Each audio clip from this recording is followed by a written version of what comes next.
मुझे कुरान में ये सब कुछ तो मिला, मगर ये अभी तक नहीं मिला है कि जब इंसान दुनिया का गुलाम हो जाए तो फिर कैसे जिंदगी गुजारे। मुसलमानों जवाब दो।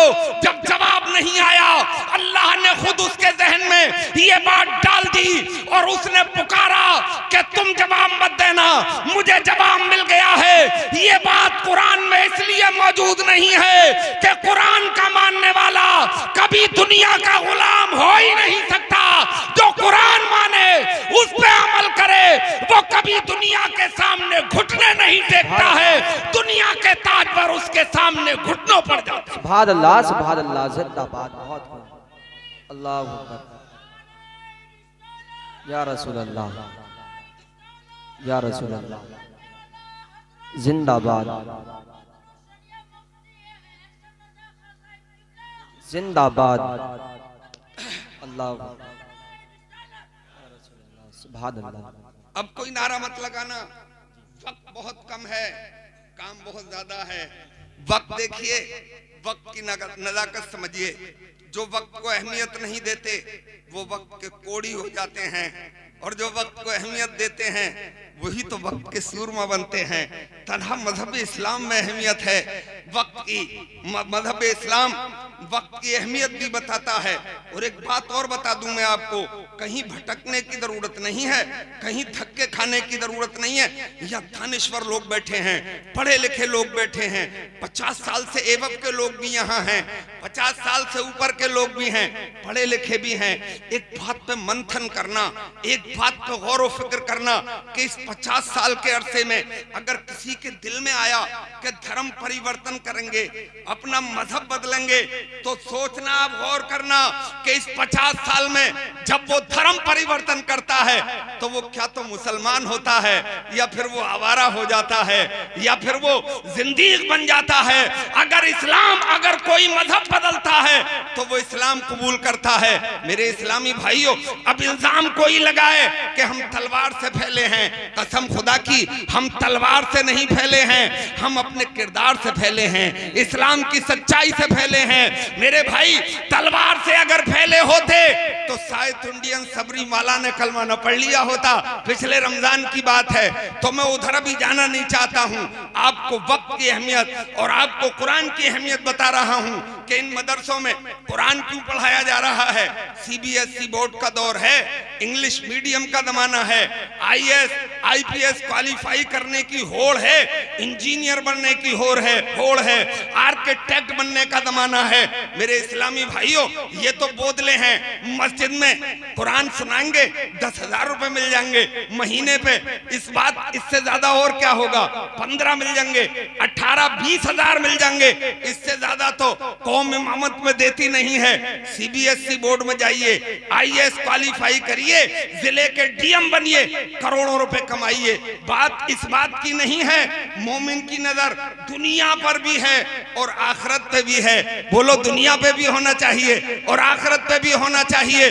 CBSE बोर्ड से नफरत नहीं है, मगर तमाम लोगों से दस्तबस्ता एक गुजारिश है कि आप इंग्लिश मीडियम में पढ़ाना, मगर बेसिक तालीम, इब्तिदा की तालीम मदरसे में देना, ताकि हराम हलाल का पता चल जाए, पाकी और नापाकी का पता चल जाए, अपने ईमान का पता चल जाए। फिर मजा आए कि वो CBSE बोर्ड में पढ़ के इंजीनियर बन के आए, वो पुल का डिजाइन कर रहा हो और अजान हो जाए तो मस्जिद की तरफ दौड़ रहा हो, वो आपके जिले का DM हो जाए और जब अजान हो जाए तो रब की बारगाह में सर झुकाता हूं। सुभान अल्लाह, सुभान अल्लाह, बहुत अच्छे। अल्लाहु अकबर।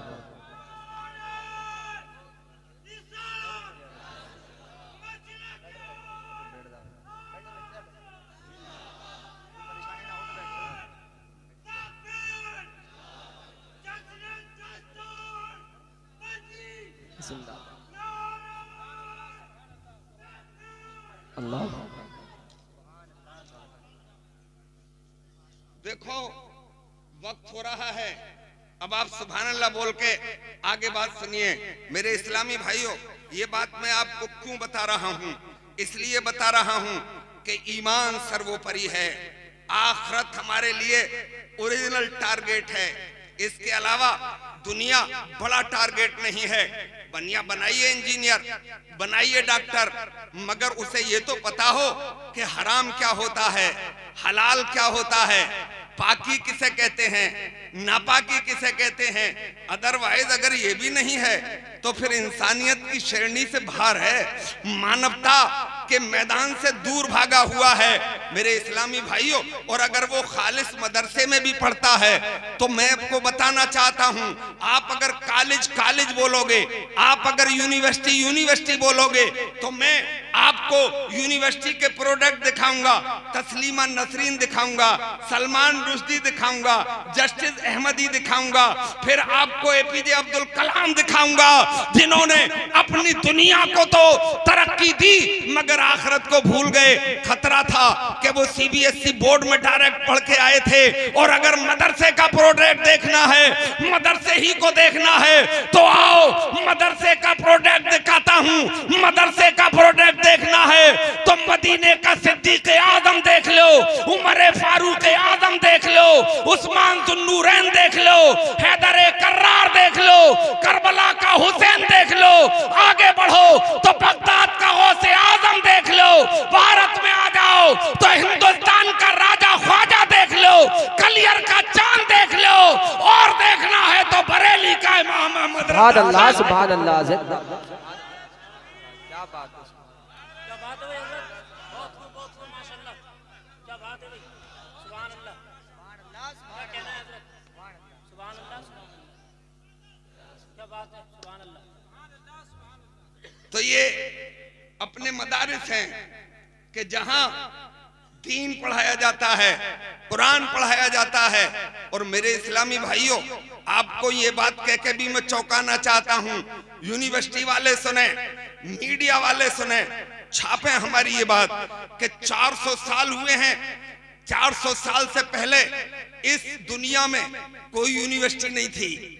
यूनिवर्सिटियों की तारीख 400 साल से पुरानी नहीं है। 400 साल हुए हैं यूनिवर्सिटियों को। जाहिर बात है, जब 400 साल पहले कोई यूनिवर्सिटी नहीं थी तो कोई इंजीनियर भी नहीं था, यानी बीटेक भी नहीं था, एमटेक भी नहीं था, कोई बीई भी नहीं था, कोई ये एमबीबीएस भी नहीं था, कोई एमडी भी नहीं था, कोई एमएस भी नहीं था।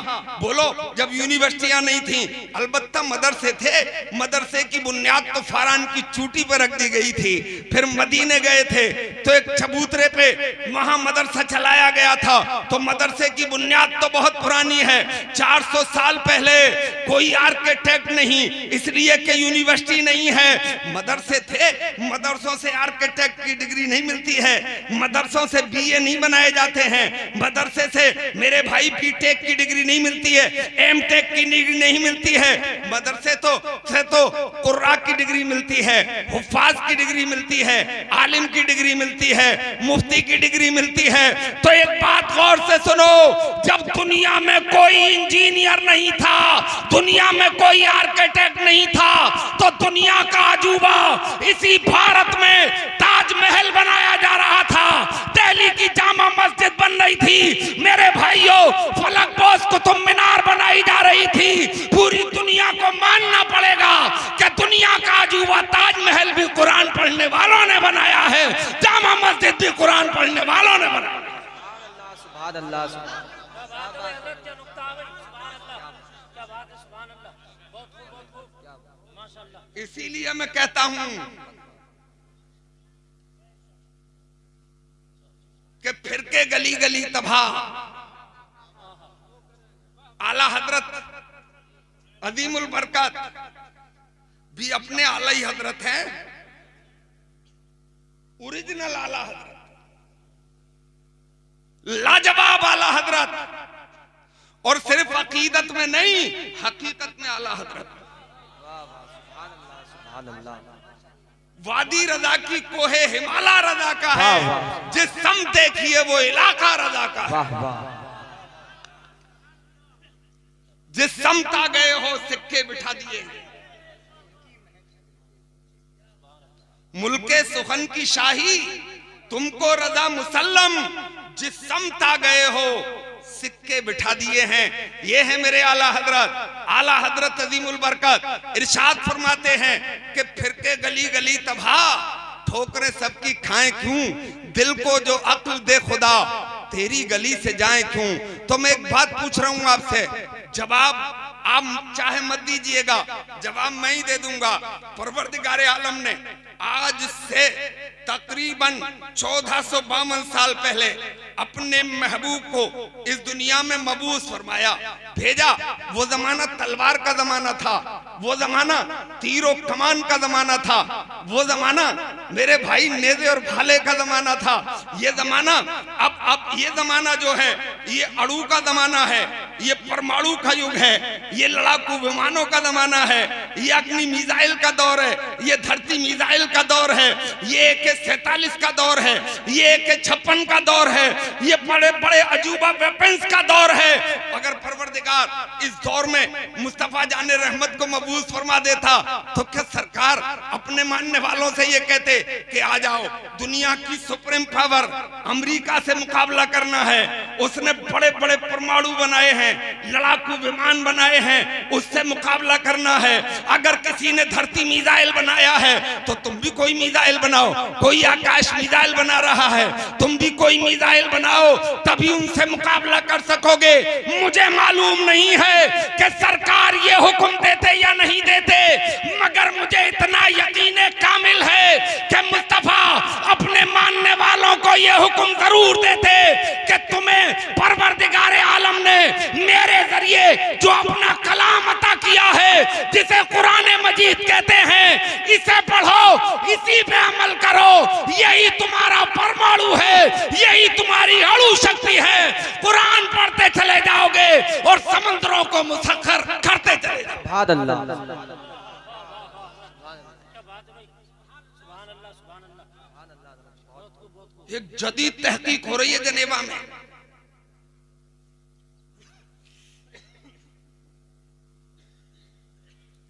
पूरी दुनिया के साइंसदान मिलकर कर रहे हैं उसे। Cream higher educated, well educated, science में मास्टर नहीं बल्कि PhD की डिग्री वाले हिंदुस्तान के भी साइंसदान इत्तेफाक से हिंदुस्तान से जो गए हैं वो मुसलमान हैं। पर डे अरबों डॉलर खर्च हो रहे हैं, मशीनें चल रही हैं, चिप लगी हुई है। देखना क्या चाह रहे हैं, इस दुनिया का यानी इस ब्रह्मांड की रचना किस फार्मूले को हुई है, इस तलाश में है। जैसे सूरज का फार्मूला क्या है, चांद का रॉ मटेरियल क्या है, सितारे कौन सी विधि से तैयार किए गए हैं। हम कोई बल्ब बनाते हैं, रोशनी के लिए राड बनाते हैं, लाजवाब रॉ मटेरियल लगाते हैं, तकनीक का कमाल दिखाते हैं, गारंटी 2 साल की देते हैं। बात कौन कर रहा है?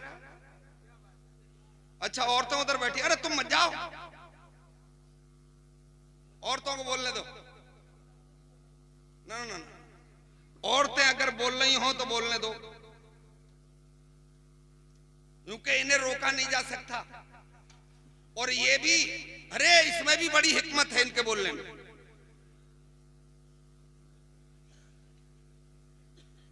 अल्लाह ने इनकी जबान में ताकत अता फरमाई है। किसी दानिश्वर ने ये बात लिखी है कि अगर अल्लाह ताला औरत को ज्यादा बोलने की ताकत अता नहीं फरमाता तो इस दुनिया के अक्सर बच्चे गूंगे होते।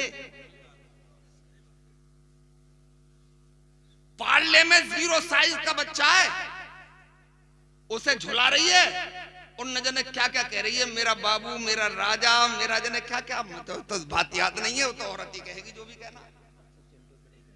मैंने अपनी बेगम का हाल देखा है, अकेले दीवार से बात कर रही है ना।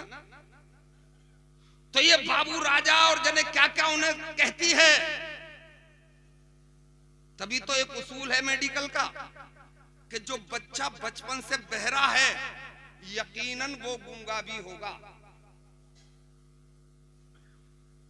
इसलिए कि सुनेगा नहीं तो बोलेगा क्या। भाई आपके घर में बच्चा पैदा हुआ, माँ ने कहा रोटी तो रोटी बोलेगा, पानी पानी बोलेगा, बोलो, और लंदन का वाटर बोलेगा, ब्रेड बोलेगा। जबान तो एक है। अब जबान लफ्ज बोल दिया तो ये भी सुन लो, ये जबान भी कुदरत की वो आता है कि टुकड़ा एक है मगर 3 in 1 है। जबान एक मगर काम 3 नहीं बल्कि जबान चलती है तभी तो बोली निकलती है ना। इसके 3 काम तो बड़े अलबेले हैं। पहला हिस्सा जबान का नमक और मिर्च बताता है, दूसरा हिस्सा मीठा बताता है और आखिर का हिस्सा कड़वाहट बताता है। लाइव कोई टेक्नोलॉजी वाला ऐसा काम करके, तो खुदा की कुदरत है, उसका कोई ठिकाना ही नहीं है। जरा आप गौर तो करो